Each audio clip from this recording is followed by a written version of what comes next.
ఒక ఊరిలో ఉండే 50 ఏళ్ల సావిత్రమ్మకి వినాయకుడంటే ఎనలేని భక్తి.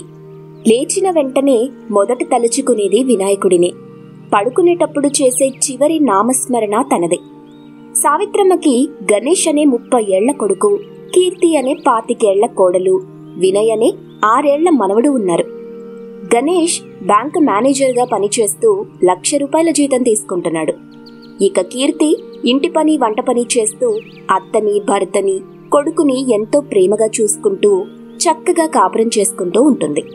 రోజులాగే ఆ రోజు కూడా సావిత్రమ్మ పూజ గదిలో ఉన్న వినాయకుడికి పూజ చేసి గంట మోగిస్తూ హారతిస్తుంది.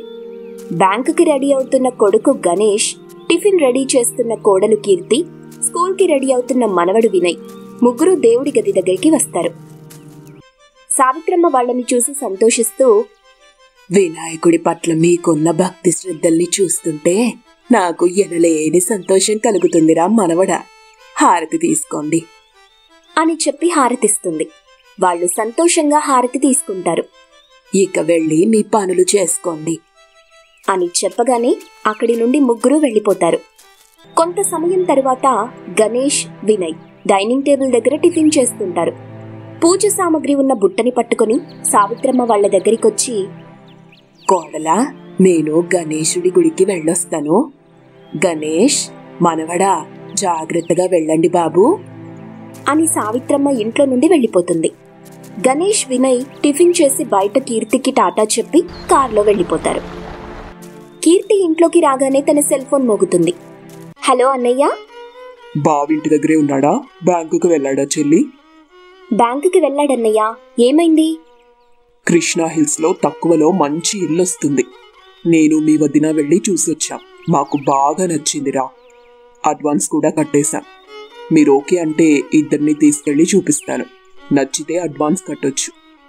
సరే అన్నయ్య అని చెప్పేలోపు సుందరం ఫోన్ పెట్టేశాడు. సమయం అలా గడిచిపోతూ ఉంటుంది. సావిత్రమ్మ ఇంటికొస్తుంది. కొంచెం అన్నం పెట్టుకుని తింటుంది. ఇక బ్యాంకులో పనిచేస్తున్న గణేష్ దగ్గరికి అతని బావమరిది చంద్రం వచ్చాడు. ఇద్దరూ లోపల కూర్చుని మాట్లాడుకుంటున్నారు. కాసేపటికి చంద్రం వెళ్లిపోయిన తరువాత శేఖర్ అనే వ్యక్తి లోపలికొచ్చాడు. గణేష్తో మాట్లాడుతూ కృష్ణా హిల్స్ గురించి చెప్పి వెళ్ళిపోతాడు. ఆ రాత్రి వినయ్ పడుకున్న తరువాత గణేష్, కీర్తి కృష్ణా హిల్స్ లో కడుతున్న ఇంటి గురించి మాట్లాడుకొని తీసుకుందామనే నిర్ణయానికి వస్తారు. మరుసటి రోజు ఆదివారం కావడంతో గణేష్, కీర్తి, వినయ్ పడుకునే ఉంటారు. సావిత్రమ్మ మాత్రం లేచి ఇంటిని శుభ్రం చేసుకుని వినాయకుడి గదిలో దీపం పెట్టింది. వెలుగుతున్న సాంబ్రాణి పొగ ఇల్లంతా వ్యాపించి బయటకు వెళ్తుండడంతో పక్కింటి సుధాకర్ చూసి ఫైర్ ఇంజిన్ వాళ్ళకి ఫోన్ చేస్తాడు. వాళ్ళొచ్చి ఇంటితో పాటు వాళ్ళని తడిపేసి అసలు విషయం తెలుసుకుని వెళ్ళిపోతారు. మీ చాదస్తం వల్ల ఇప్పుడు చూడండి. ఏంటత్తయ్యా ఇది? పూజ పూజ పూజ. కనీసం ఆదివారం కూడా ప్రశాంతంగా పడుకోనివ్వవమ్మా. అయినా ఇప్పుడు నాన్న లేడుగా, ఇంకా పూజలెందుకు చెప్పు? నేను, నా భార్య, నా కొడుకు బాగుండాలని కీర్తి పూజ చేస్తుందిలే. నువ్వేం మా కోసం పూజ చేయకు. కృష్ణారామ అనుకుంటూ ఒక మూలన కూర్చో అని కోపంగా అనేసి వెళ్ళిపోతాడు గణేష్. ఆ రోజు నుండి గణేష్, కీర్తిలలో చాలా మార్పు వస్తుంది. సావిత్రమ్మని పట్టించుకునేవాళ్లు కాదు. పూజా సామగ్రి తీసుకొచ్చేవాళ్లు కాదు. వినాయకుడికి నైవేద్యం పెట్టనిచ్చేవాళ్లు కాదు. బీపీ టాబ్లెట్స్ కోసం డబ్బులిచ్చేవాళ్లు. ఆ డబ్బులు పెట్టి నైవేద్యం పెట్టేది. కొంతకాలానికి సావిత్రమ్మ చేసే పూజకు భయపడి, అమ్మా, మేం కొనుక్కున్న కొత్తింటికి వెళ్ళిపోతున్నాం. ఇక నీ ఇష్టం వచ్చినట్టు పూజ చేసుకో. నిన్నక్కడికి తీసుకెళ్లట్లేదు. టాబ్లెట్స్ డబ్బులు కావాలంటే చెప్పు, నేను తీసుకొచ్చిచ్చి వెళ్తాను అని చెప్పేసి సావిత్రమ్మని పాతింట్లోనే వదిలిపెట్టి వాళ్ళు కృష్ణా హిల్స్ లో తీసుకున్న కొత్తింటికి వెళ్ళిపోతారు. అలా రోజులు గడుస్తుంటాయి. ఒక రోజున వినాయకుడికి నైవేద్యం పెట్టలేని దుస్థితికి సావిత్రమ్మ వస్తుంది. వినాయకుడిని చూస్తూ కన్నీళ్లు పెట్టుకుంటూ, నన్ను మన్నించు వినాయక. నా తరువాత నిన్ను నాలాగా పూజిస్తారని కొడుకుకు గణేష్ అని, మనవడికి వినయ్ అని పేరు పెట్టుకున్నాను. కానీ ఇప్పుడు అని ఏడుస్తుండగా సావిత్రమ్మ ముందు వినాయకుడు ప్రత్యక్షమవుతాడు. సావిత్రమ్మ నమ్మలేకపోతుంది. కల కాదు కదా అనుకుంటూ వినాయకుడి చేతుల్ని పట్టుకుంది. వినాయకుడు సావిత్రమ్మ చేతులు పట్టుకున్న తరువాత కల కాదు అని సావిత్రమ్మకు అర్థమవుతుంది. సావిత్రమ్మ సంతోషిస్తుంది. నాకు నైవేద్యం పెట్టలేదని నిన్ను నీ కన్న కొడుకు వదిలిపెట్టి వెళ్ళాడని బాధపడొద్దు తల్లి. నువ్వు పూజించే నీ అసలైన కొడుకుని నేనున్నాను కదా. నిజమే నాయనా, కానీ రోజు నైవేద్యం పెట్టిన మనసు ఊరుకుంటుందా చెప్పు? అలాగా, ఇప్పుడు చూడు అని వినాయకుడు చేతిని పైకెత్తగానే ఆ చేతిలో నుండి బియ్యం, తిరగలి, బెల్లం వస్తాయి. సావిత్రమ్మ సంతోషిస్తూ బియ్యాన్ని పొడిగా రుబ్బి వినాయకుడు చూస్తుండగానే రుచికరమైన బెల్లం కుడుములు తయారు చేసి పెడుతుంది. వినాయకుడు ఎంతో సంతోషిస్తూ సావిత్రమ్మ చేసిన బెల్లం కుడుములు తింటాడు. ఎంతో ప్రేమగా చేశావు తల్లి. మరెంతో తీయగా, అమృతం తాగినంత రుచిగా ఉన్నాయి. ఈ సందర్భంగా మీకొక వరాన్నిస్తాను తల్లి, కోరుకోండి. నాకేమీ పెద్దగా కోరికలు లేవు వినాయక. నా బాధ నాకు తెలుసు తల్లి. నేను పూజించే కొడుకునైతే గణేష్ నీ రక్తం పంచుకొని పుట్టినవాడు. భక్తి, శ్రద్ధ నా మీద, మమకారం కొడుకు మీద. ఎలా వెళ్ళిన వాళ్ళు అలా నీ విలువ తెలుసుకొని తిరిగొస్తారు తల్లి. కొత్త చోటు సంబరం కొన్నాళ్లే. ఇక సెలవు. నన్ను నీలాగే పూజించే తల్లులెందరో ఎదురు చూస్తున్నారు. వాళ్ళని కూడా చూసుకోవాలి కదా అని చెప్పి వినాయకుడు మాయమైపోతాడు. కొత్త ఇంట్లో నానమ్మని కలవరిస్తూ వినయ్ బెడ్ మీద జ్వరంతో పడుకుని ఉంటాడు. కీర్తి భయపడుతూనే, ఏవండి, అత్తయ్యని కూడా మన ఇంటికి తీసుకురండి. ఈ ఇంట్లో రాత్రిపూట ఏవేవో అరుపులు, ఏడుపులు వినిపిస్తున్నాయి. అవును కీర్తి, నాకు అలాగే వినిపిస్తున్నాయి. మీకు చెప్తే భయపడతారని చెప్పలేదు. అత్తయ్య ఆ ఇంట్లో ఆది నాయకుడైన వినాయకుడికి పూజ చేసేది. ఎప్పుడు నాకు ఇలాంటి భయం కలగలేదు, ఎలాంటి పీడకలలు పడలేదు. వినయ్కి కూడా ఇలాంటి జ్వరం ఎప్పుడూ రాలేదు. అత్తయ్య దగ్గరికి వెళ్దామండి అని చెప్పి వినయ్ని తీసుకుని సావిత్రమ్మ ఇంటికి వస్తారు. ఇంట్లో అడుగు పెట్టగానే వినయ్ హుషారవుతాడు. కళ్ళు తెరిచి నానమ్మా అంటూ సావిత్రమ్మ దగ్గరికి వెళ్తాడు. సావిత్రమ్మ కూడా సంతోషిస్తుంది. గణేష్, కీర్తి మన్నించమని సావిత్రమ్మని వేడుకుంటారు. అమ్మా, కొత్తింటికి వెళ్దాం పదా. లేదు బాబు, మీ నాన్నగారు ఎంతో ప్రేమగా ఈ ఇల్లు కట్టారు. ఆయన ఈ ఇంట్లోనే పోయారు. నేను ఈ ఇంట్లోనే పోవాలి. మీరు ఇక్కడే ఉండండి. నేను పోయిన తరువాత ఈ ఇల్లు మీకే కదా బాబు. ఎటువంటి పరిస్థితుల్లోనూ అమ్ముకోవద్దు అని చెప్పడంతో గణేష్, కీర్తి, వినయ్ సంతోషంగా ఇంట్లో ఉంటారు. రోజూ సావిత్రమ్మ గంట మోగించేసరికి అందరూ పూజ గది దగ్గర నిలబడి ఉండేవాళ్లు. హారతి తీసుకునేవాళ్లు. ఆనందంగా తమ పనులు చేసుకుంటూ జీవించేవాళ్లు. తులసి గుడికని పూలు, కొబ్బరికాయ తీసుకుని ఇంటి నుంచి బయటకొచ్చింది. అరుగు మీద నిలబడిన తన చాదస్తపు భర్త మనోహర్ని చూసింది. పొలం దగ్గరికి వెళ్తానని చెప్పి అరుగు మీద నిలబడ్డారు. పోతాను గాని నేను చెప్పేది జాగ్రత్తగా విను. మీ చాదస్తపు ప్రవచనాలు మొదలుపెట్టారా? నేను వద్దని ఎంత చెప్పినా వినరు కదా. చెప్పండి, ఎక్కడికి వెళ్ళినా చెప్పి వెళ్ళాలి, చెప్పులేసుకుని వెళ్ళాలి, ఇంకా ఇంకా చెప్పండి. చాదస్తం కాదు తులసి. వెళ్తున్నప్పుడు నల్ల పిల్లి ఎదురుపడినా ఇంటికి తిరిగి రావాలి. కాళ్ళు చేతులు కడుక్కొని వెళ్ళాలి. అలాగే ఎవరైనా తుమ్మినా సౌండ్ వచ్చినా వెంటనే ఇంట్లోకి వచ్చి పసుపు నీళ్లు చల్లుకొని వెళ్ళాలి. ఎవరైనా నీతోటి ఆడవాళ్ళు నీ చీరను చూసి, నగలను చూసి బాగుందని మెచ్చుకుంటే నరదిష్టి తగిలినట్టు అవుతుంది.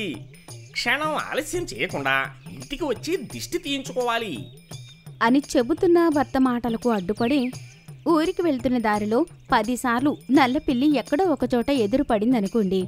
అప్పుడు 10 సార్లు ఇంటికి వచ్చి స్నానం చేసి వెళ్ళాలా? వెళ్ళాలి తులసి, అది ఆచారం. అప్పుడే మంచి జరుగుతుందని నమ్మకం. అదే మంచి పద్ధతి.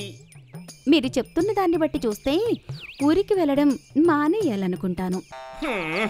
నీకు నేను ఏమి చెప్పినా వెటకారంగానే అనిపిస్తుంది అని చెప్పి ఇంటి నుంచి వెళ్ళిపోతాడు.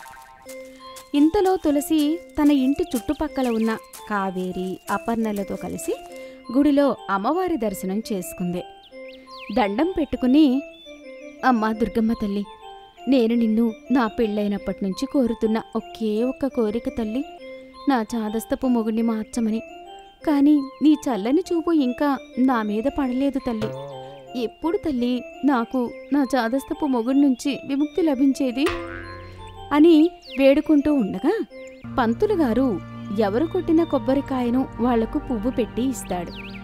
ముగ్గురు కాసేపు ఆ గుడి ఆవరణలో కూర్చొని సరదాగా మాట్లాడుకుంటూ కొబ్బరికాయ కొట్టుకుని తింటారు. ఆ తరువాత ఆ గుడి నుంచి బయలుదేరుతారు. అలా నడుచుకుంటూ కొంత దూరం వచ్చి ఎవరి ఇంటికి వాళ్ళు వెళ్ళిపోతారు. తులసి తన ఇంటికి వచ్చింది. తన చాదస్తపు భర్త మనోహర్ ఇంటి అరుగు మీద కూర్చొని ఉంటాడు. తులసి ఆశ్చర్యపోయింది. తనలో తాను, ఇదేంటి, నేను గుడికి వెళ్ళేటప్పుడు పొలానికి వెళ్ళిపోయాడు కదా, మరి ఇంటి అరుగు మీద కూర్చొని కనిపించాడు, ఏమై ఉంటుంది అని అనుకుని పైకి తన భర్తని అడుగుతుంది. ఇంకా ఇంటి దగ్గరే ఉన్నారా, పొలం పనులకు వెళ్ళలేదా? వెళ్తుంటే ఎవరో తుమ్మారు తులసి. ఇంటికి వచ్చి పసుపు నీళ్లు చల్లుకొని కూర్చున్నాను. ఇంతలో నువ్వు వచ్చావు. మిమ్మల్ని మార్చడం ఈ జన్మలో అయ్యేలా లేదు. నా విషయం పక్కన పెట్టు. ముందుగా నేను అడిగిన వాటికి సమాధానం చెప్పు తులసి అని అనగానే తన భర్త అడిగే ప్రశ్నలు ఏమిటో తులసికి తెలుసు కాబట్టి, అబ్బా ఏమిటండి మీ చాదస్తం, కూరగాయల కోసం వెళ్ళినా, గుడికి వెళ్ళినా, ఊరు నుంచి వచ్చినా, చివరకు పని మీద పక్కింటికి వెళ్ళినా ఈ ప్రశ్నలతో చంపుకు తింటారు. నువ్వు చంపుకు తింటానని, వేపుడు చేసుకుని తింటానని, ఉడకపెట్టుకుని తింటానని ఎలా అనుకున్నా నేనింతే. మీరేమీ అడగొద్దు, నేను చెప్తాను. నేను గుడికి వెళ్ళేటప్పుడు నల్ల పిల్లి కాదు కదా, తెల్ల పిల్లి కూడా ఎదురుపడలేదు, అస్సలు కనపడలేదు. ఎవరు తుమ్మలేదు, ఉమ్మలేదు. నల్లటి కాకి కాదు కదా, నల్లటి బట్ట కూడా నాకు ఎక్కడా కనబడలేదు. సరేనా, ఇక ఇంట్లోకి వెళ్ళనా అని కోపంగా ఇంట్లోకి వెళ్ళిపోతుంది తులసి. మనోహర్ ఇంటి నుంచి పొలం దగ్గరికి వెళ్తాడు. చక్కగా పారుతున్న పొలాన్ని చూసి మురిసిపోతాడు. అప్పుడే అతని దగ్గరికి తోటి రైతు నారాయణ వస్తాడు. ఏం మనోహర్, ఎలా ఉన్నావు? ఇప్పటి వరకు బాగున్నాను, ఇక మీదట చూడాలి. ఈసారి పంట పచ్చగా నిగనగలాడుతుంది, ఏం వాడావు అని అనడంతో మనోహర్ కోపంగా అతనిని చూస్తూ వెటకారంగా, నిద్ర మాత్రల బిళ్ళలు తెచ్చివేశాను, అంతే. నాశనం చేసే పురుగులు అలా పడుకున్నాయి. నువ్వు కూడా అలాగే చేయి నారాయణ అని చెప్పగానే నారాయణకు అర్థమైంది. ఇక అక్కడ ఉండడం అంత మంచిది కాదని ఏమీ మాట్లాడకుండా వెళ్ళిపోతాడు. మనోహర్ కోపంగా చూస్తూ గట్టున ఉన్న చెట్టు దగ్గరికి వచ్చి ఆ చెట్టు కొమ్మకు వేలాడుతున్న సంచిలో నుండి గుమ్మడికాయను తీసి హారతి బిళ్ళలు పెట్టి పొలం దగ్గరికి వచ్చి హారతి వెలిగించి పొలానికి తిప్పుతూ, నారాయణ లాంటి వాళ్ళ ఇతర దిష్టితో పాటు ఇతర అన్ని రకాల దిష్టులు పోవాలి, నా పంట నాశనం కాకుండా బాగుండాలి అని దిష్టి తీసి గుమ్మడికాయను గట్టిగా కొడతాడు. పక్క పొలంలో కోస్తున్న బోర్ దగ్గర కాళ్ళు చేతులు కడుక్కొని ఇంటి బాట పడతాడు. అలా రోజులు గడుస్తూ ఉంటాయి. ఒక రోజున ఇంటి ముందున్న చెట్టు కింద తులసి దిగాలుగా కూర్చుని, నా చాదస్తపు మొగుడి ఆచారాల వల్ల, మూఢనమ్మకాల వల్ల నేను పడుతున్న ఇబ్బందులు అంతా ఇంత కాదు, ఏం చెప్పినా ఎలా చెప్పినా ఆయన అర్థం చేసుకోవడం లేదు అని అనుకుంటూ ఉండగా తులసి అన్నయ్య సీతయ్య వచ్చాడు. చెల్లెమ్మా, ఇక్కడ ఒక్కదానివే కూర్చుని ఏం చేస్తున్నావు అని అడిగిన సీతయ్యని చూసి తులసి సంతోషపడుతుంది. ప్రేమగా, అన్నయ్య ఇప్పుడే వస్తున్నారా? వదిన పిల్లలు బాగున్నారా? అందరం బాగున్నాం చెల్లి, నువ్వేంటమ్మా అంత దిగాలుగా ఉన్నావు అని అభిమానంగా అడగగానే తులసి తన భర్త చాదస్తం గురించి వివరంగా చెప్తుంది. అది విని సీతయ్య ఒక్క నవ్వు నవ్వి, ఇక నేను వచ్చాను కదా చెల్లి, చాదస్తపు బావగారికి తగిన విధంగా బుద్ధి చెప్తాను అని తులసిని తీసుకుని ఇంట్లోకి వస్తాడు. చెక్క కుర్చీలో కూర్చుంటాడు. ఇంతలో మనోహర్ పొలం నుంచి ఇంటికి వచ్చాడు. తన బావమర్దిని చూసి వేయాల్సిన చాదస్తపు ప్రశ్నలు వేసి వినాల్సిన జవాబులు కూడా వింటాడు. ఒక రోజున మనోహర్ని తీసుకుని సరదాగా మాట్లాడుకుంటూ పొలం దగ్గర ఉన్న బావి దగ్గరికి వచ్చాడు సీతయ్య. బావి దగ్గర మాట్లాడుతూ మనోహర్ను బావిలోకి తోసేస్తాడు. అంతే, మనోహర్ బావిలో పడి ఈత రానందున అల్లాడుతూ, బావమనిది, నాకు ఈత రాదు, నన్ను కాపాడు కాపాడాలనే నాకు ఉంది బావా. కాకపోతే ఎవరో తుమ్మినట్టున్నారు. ఇంటికి వెళ్ళి పసుపు నీళ్లు చల్లుకొని వస్తాను. అప్పటి వరకు జాగ్రత్తగా ఉండండి అని సీతయ్య అక్కడి నుంచి వెళ్ళబోతుంటే బావిలో ఉన్న మనోహర్ కంగారు పడుతూ భయపడుతూ, అరే నువ్వు నీ చేదస్తావు. అదంతా ఒట్టి మూట నమ్మకం బామర్ది. అలాంటివి నమ్మకూడదు. నన్ను కాపాడు బామర్ది. ఇక నుంచి నేను కూడా ఎలాంటి చేదస్తాన్ని చూపించను.